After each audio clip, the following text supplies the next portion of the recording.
I wanted to talk about the healing crisis because it's something I haven't put a lot of time on, but I do see that we really need to understand that a little more, because a lot of people don't understand what that means and what you're going to go through during this process from Hellville to Wellville. So we need to talk about that because there's so many different levels of individuals out there. The human body is so many different levels of that, depending on your diet, your genetics, coming out of the ethnic groups and the type of food you ate and that sort of thing. Of certain foods break the body down more rapid. So when you're looking at high protein type diets, of course, those people have a lot of problems with the kidneys and the lymph systems and stuff like this. Then you have those that eat all the starches and stuff, and then you have all of those problems of the blood sugars, but all the mucus and stuff that comes from that. So you have just a wide range of different levels. You know, it's not everybody isn't walking into the doorway of detoxification at the same level. Here's a good example of one. This lady wrote in. We don't know whether she's a member or not, but her husband just completed 28 days of raw fruits and vegetables followed by a 10-day water fast. And now he's of a vile temper. He has been mean to her family, the dog, everything. So it's appropriate that we talk about healing crisis. But I thought that was interesting. I've seen this before too, you know. And when one has liver or gallbladder problems, and you start detoxifying and stirring up things, because that's what you're doing. You're hydrating. You're starting to create ionization everywhere, which is a form of hydration, and everything is starting to move from a more acidic medium, a cationic medium, into an anionic medium. So you have a lot of things that break up when you do that. You've got stored toxins and all types of things that release. You know, old haunts coming back to haunt you is a big part of healing crisis. If you use pharmaceuticals in the manner from which they're prescribed, they're mostly suppressants. So when you suppress with an antispasmodic or with I'm talking pharmaceutical world here, or with an anti-inflammatory or a pharmaceutical made steroid, you are adding more acid chemistry in the body and you're creating more of this cationic environment, which is an environment of dehydration, of suppression, of accumulation.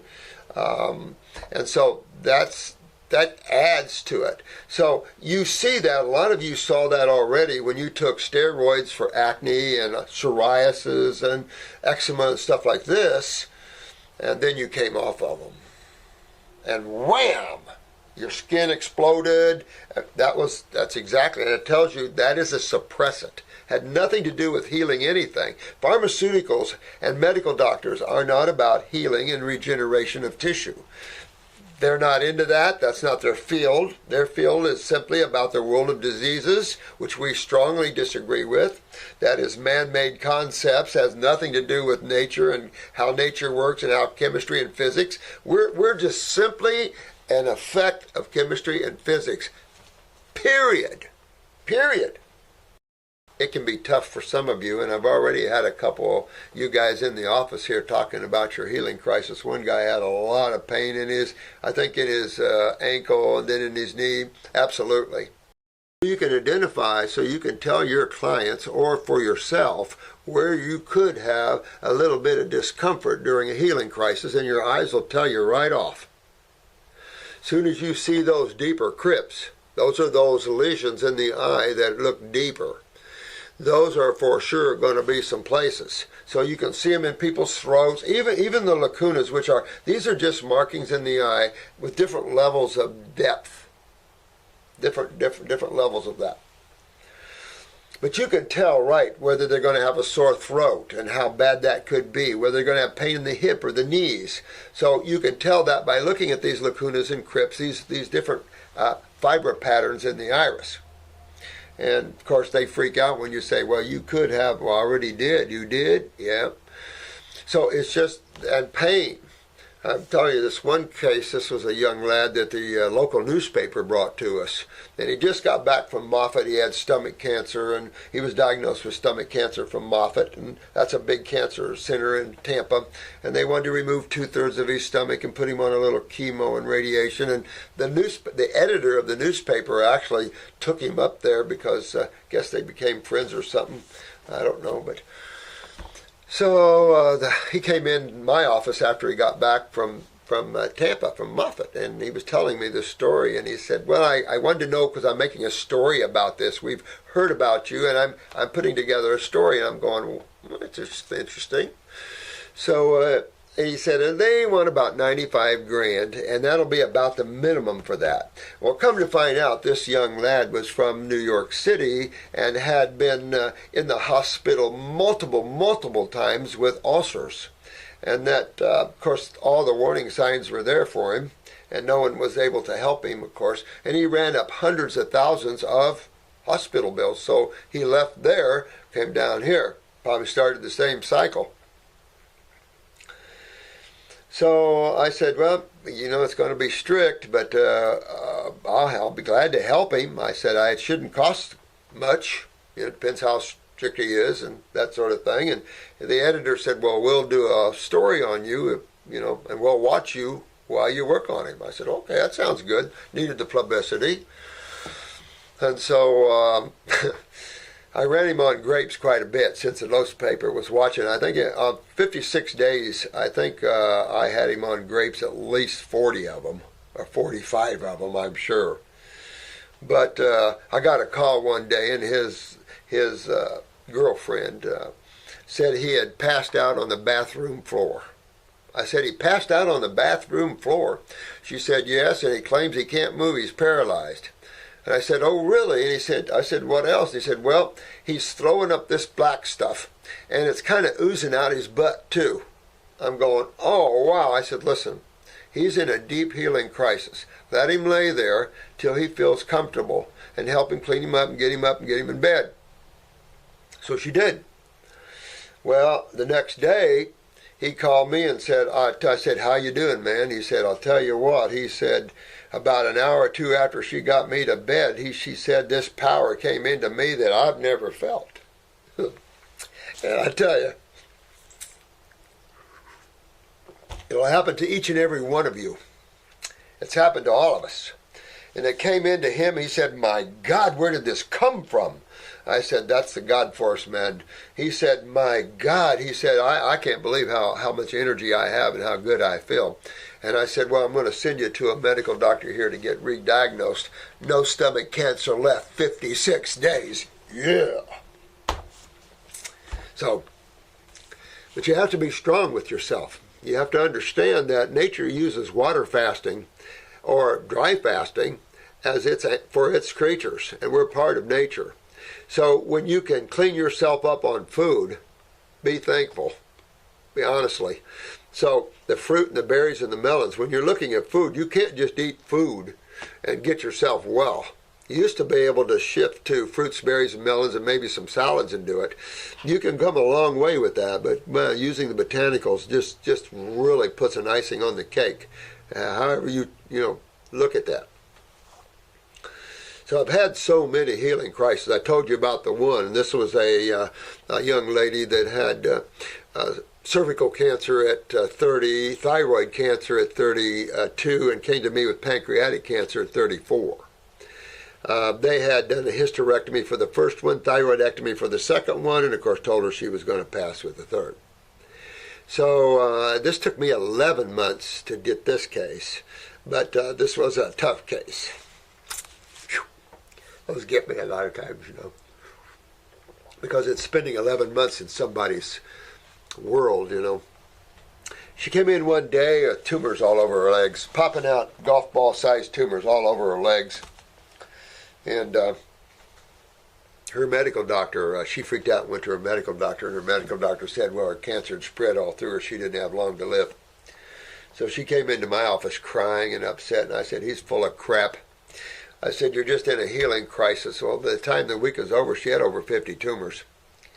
And so I just kept her going and strict. And by God, few weeks after that, they're all gone. Next time she comes in, I said, how you doing, honey? She said, well, I've been to the dentist. One of my teeth were loose, and they pulled it, and I got another one over here. And I said, no, you're in a healing crisis. She said, well, I do have a couple of abscesses. I said, you're in a healing crisis. By the time the week was out, she had 7 big abscesses, and all her teeth were loose. I kept her rocking, baby. I'm washing her mouth out with Heal tea and rocking. A couple of weeks later, all the abscesses are gone. The gums are locked down on her teeth, cleaned and nice. Off to the next healing crisis. But in a look at her eyes, you can see why she had the healing crisis. When you're someone that's being diagnosed by the medical community as having cancer cells in you, you're at a degenerative level. And that is a level that you have to fix. This is why people die with it. It's not the cancer. That's a made-up whole concept. It's the level of degeneration you want to look at. When you're mutating your cells, and I've said this before, the human cell has never been so degraded as you see now.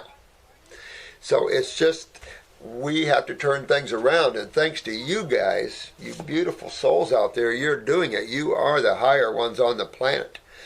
And as you come in and see these videos, understand that. This is about you and feeling good and being happy in your world. Yeah, we can go through angers. This poor lad is really giving his wife and family a hard time. That's why the herbs are helpful. The herbs are helpful because I run you on a program. I've watched these healing crises for 40-some years. I've been through them myself all these years, back and forth. So, we've detoxed several 100,000 people. My good friend Jensen's detoxed 300,000 people. So, we all know what's up. Pretty much. Well, there's always something new, of course, but we know where you're going with this and with the outcome of this. But a lot of times it's scary for you, and I understand that. And a lot of you have went to the emergency room with this, and we've actually sent people to the emergency room. Want to be sure we don't want to hurt anybody because some people are pretty advanced in their issues. And when your body is 50% in a degenerative state, you're in trouble. So an ER trip is good, because those guys can stabilize our people. They might not understand what a healing crisis are, and 99.99% that our clients call us back and say they didn't find anything. I said they're not going to, but at least they keep you there to be stabilized, because some of these healing crises are dramatic. The body can put itself through some crap, brother. And this is why I designed these herbs like I have in these programs like I have, to keep that to a minimum. When you go full bore from an omnivorous diet into a fruitarian diet, you're going to get your butt kicked. There's a process to work and wean off of that. It's like stopping a steroid when you've been on it for 10 years. Going to get your butt kicked because you've been suppressing everything for 10 years and suddenly you just stopped it. The gates are going to fly open because the body's job is to get rid of that which it shouldn't be in it. That's why there's elimination is a vital part of understanding wellness. Proper elimination. That's what most docs on this planet don't get, is the role of the kidneys and the lymphatic system. You guys do. That'll put you on top of all the physicians of the world, because no physician can get anybody from Hellville to Wellville without understanding the lymph system and what they're doing. Especially you advanced cases that are in wheelchairs and things like this. And you can get yourself out of these chairs. You can get yourself out of these things. And if you don't, it's only your lack of self-discipline. And let me tell you, you're in a chair, I'm in a chair, I want out of that friggin' chair. So I'll do whatever it takes to get out of that chair. And that's what you guys need to do. You're in a wheelchair, you get out of that chair. Just because the rest of the world can't get you out of it doesn't mean we can't. You can't lay that on other people. That's what our expertise is, the regeneration of tissue. Whether you're in a chair 50 years or 2 years. Doesn't matter. And it's not just those in chairs. Whatever level you are, bedridden or what. Yeah, can take a little while. You can go through hell getting well, no question. Ups and downs, angers and happiness and things like this. I had a quad. She was a C3, C4 quad, head-on car crash. Complete spinal cord separation. Well, she was called the Velcro Queen because her spasticity was so high, she'd throw herself right out of the chair. So they had her tied in, and she could only move at a C3, C4. You don't have any of this. You only have your tongue. So she had a little lever on her wheelchair to move it with her tongue. She actually made me a stained glass piece with her mouth. God, amazing. So the first 3 months were hell. She would call me laughing one minute, call me cussing me the next minute, and call me crying the next. All that emotional trauma, all that inner, and all that through lifetimes was coming out. So it's up and down and up and down. Her caregiver wanted to kill me. I said, I can't help it. I don't have control of that, except stop the healing crisis. And the way you stop a healing crisis, the way you stop getting well, is start eating cooked food. That's the first thing you got to do. You don't want to slide yourself all the way back to the meats and dairies and all the crap like that, because then it will kick your butt. But just start eating cooked vegetables is enough to slow up a healing crisis. I mean, it shows you that eating, taking out energy slows you down. You know, taking a food and cooking it and destroying the energetics of it and bonding the chemistry of it stops you from getting well. But they're needed sometimes in the process, because remember I told you this is an art. And those of you that are involved in this beginning to see the fact that this is an art. And the art is taking each individual from their individual state and moving them through this maze of detoxification. The healing crisis is just a part of this journey. And it's not all that bad. But you can have headaches when you start this. You can have some of the old symptoms coming back. But I'll tell you this. I had this in MS. I've had this in,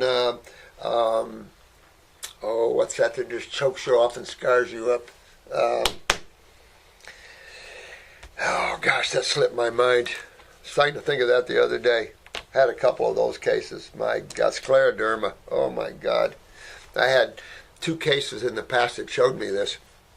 One was a scleroderma case, and she's about 19 years old. Well, scleroderma is a highly advanced acidic place. Get in the connective tissue, it just kind of chokes you off, and pretty soon you're scarred, you can't breathe, and you die. So I had a 19-year-old, and she was getting bad, and so I ran her through the detox. Better, good, no symptoms, everything's gone. Medical doctor's happy as hell, everything is good. Suddenly all the symptoms come back. She calls me up, she says, oh my God, I've got it back. All my symptoms are back. I said, no, honey, no. That's just a detox. Just a detox. And sure enough, as soon as she went through that, for about a day or 2, maybe 3, all gone. Totally clean, gone out of her system, totally healthy. MS case. Same type of thing. Walking, everything's good. Suddenly she had a healing crisis, couldn't walk again, everything's down. A few days later, back up again she went and everything else. You just never know. Here's one for you. Had an Amish lady and had her on a monthly schedule. We were talking every month, and I asked her how she was doing one month, and she says, oh, I've got poison ivy all over me. I said, oh, where'd you get into that at? She said, well, I didn't. I said, you didn't? She said, no, this is from the detox. This is where I had it all before. Conk. She taught me a valuable lesson. And when you understand it's just the acids interfering with your acids, what you do with stinging nettles, and you invoke a symptom there. Of course, I don't like that sort of herbology, but she was detoxing the acids from the plant and herself out of her system, which was stuck in her lymph system the same place it was before. Shows that her lymph system wasn't moving well. See, when your lymph system isn't moving well, poison ivy, all the poison oak, all these things, they'll become real to you. When you're cleaning that, you can touch that, eat that. But when you got a lymph backed up, that's when all the crap hits you, the allergies and all this. That's all sewer system stuff. You clean that out, and you'd be surprised where you can walk. And we all need to clean the body. But in that process, there are symptoms. Cold and flu-like symptom is the best one you want, because guess what's starting to drain? Your head and your sinuses. That suppresses pituitary, pineal, hypothalamus, the cerebellum, gets in the eyes. I mean, all this mucus and congestion, then the suppression of the lymph system, and then the adding of the metabolitic waste from the brain that now can't go anywhere, and you just keep going and going and going. All that can be cleaned out of the body. All these acids, all this acidosis, all this inflammation, inflammatory responses to that, all cleaned up and everything rebuilt. Just realize that we go through all types of ups and downs during this process. So anything's up for grabs, and everybody's an individual. Emotions can come pouring in. Images of things coming in from you don't know where. Let it all pass through. Let everything pass through. You pull back, become strong. When you're detoxifying, make this your special time. But the ups and downs of detox is very real. And we can't make conclusions out of that. It's like this, Brian made this conclusion that, excuse me, this lady ended up in ICU because she ate hybrid grapes. Oh my God.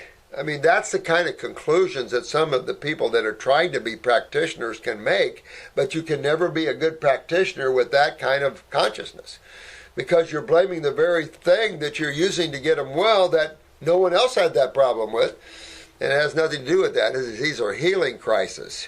And if you're not careful, and you'll find why I got these herbal formulas the way I do, and that's to help me with healing crisis. So it's less on you guys, and we can get deeper into the body.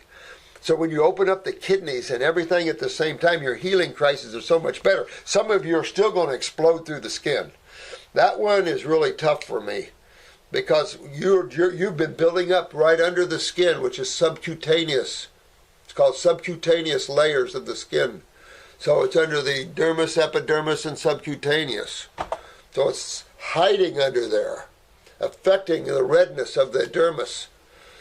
But when you start detoxing, boom, they're itching because it's full of fungus, because there's always carbohydrates involved. There's always fermentation and putrefaction somewhere in the human body. So you're always going to have bacterials and funguses in the body to some extent. Of course, bacteria is essential to have in the human body, particularly in the lymph nodes. You get your wellness. And if you're having a hard time, we got a whole bunch of staff to help you. And we're here to help. But you take the journey on yourself. Because from here on, you be the driver of your own car. Now, some of you are real young that listen to this, so you'll have to let your parents drive your car for a while.